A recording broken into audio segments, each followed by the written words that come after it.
What brings us here today and what can we expect? 75%. If you rewind about 20 years ago, a company's value was about 80% intangible assets. It was factories, it was machinery, it was so on and so forth.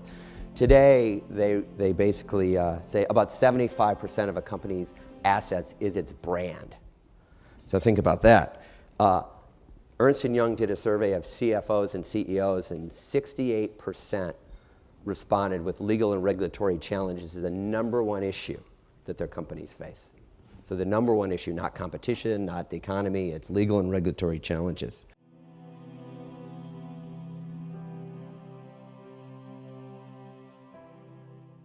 What I wanted to do was to start off by just asking a basic question, which is, what is ethics to people? And it's interesting, when you get into a discussion with people in the classroom about this, it means different things to different people depending upon where you are in the world. So I'm going to give you a very brief overview of ethics, and this grows out of some of the work that I did for my book on a chapter on ethics. The second thing that I want to do is talk about trust and building trust.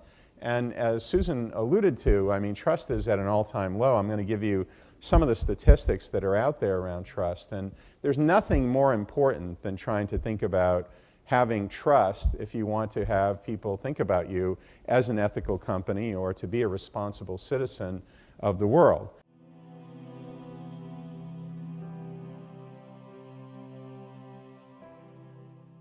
Communications people, in my experience, are never the ones with an ethical problem. When's the last time the press secretary was involved in a scandal? You basically end up having to clean up everybody else's scandal. As a senior leader, you may not hear things directly, you may not know what's going on, but I was actually involved in my prior life with a, I won't call it crisis, but something that was going on in the public that was causing a lot of issues.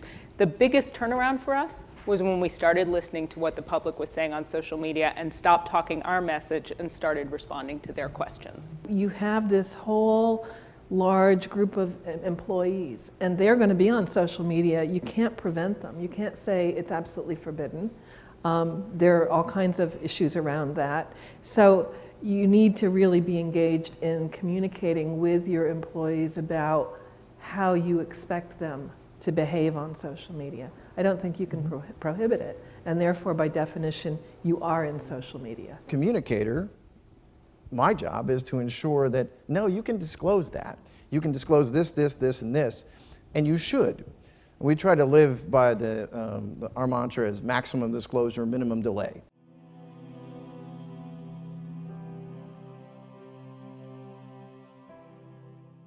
First of all, as we heard repeatedly today, Aristotle was completely right.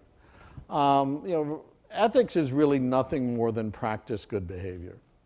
And you learn to be good by doing the good, and then by reflecting on it. And I think taking a dilemma like that to experienced individuals and having them think through the complexity of how you serve the values, because we never come to a situation with the value, except for the finance people. We have values. How do you serve the values that ought to be served in that situation while producing the fewest number of negative consequences?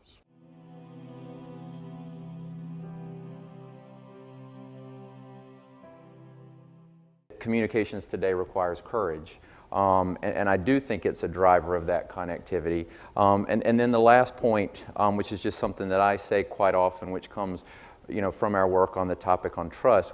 We're in such a fundamentally different place and time in what we do, and we talked about the operational achievement kind of being the driver to up until 5, maybe 10 years ago.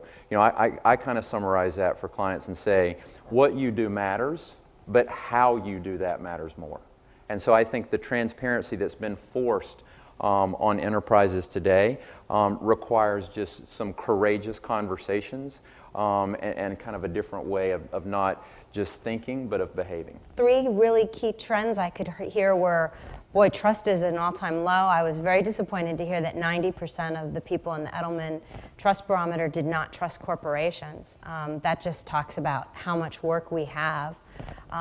sort of piggybacking on, you know, what Ben had said, is that it really is incumbent on us to lead these conversations and make sure that we're having a lot of dialogues, and especially across the countries, because another theme that I heard was that ethics can be defined very differently in different cultures, and we need to get to a point as a corporation that's multinational of understanding those cultural differences and how they're going to impact people's business decisions.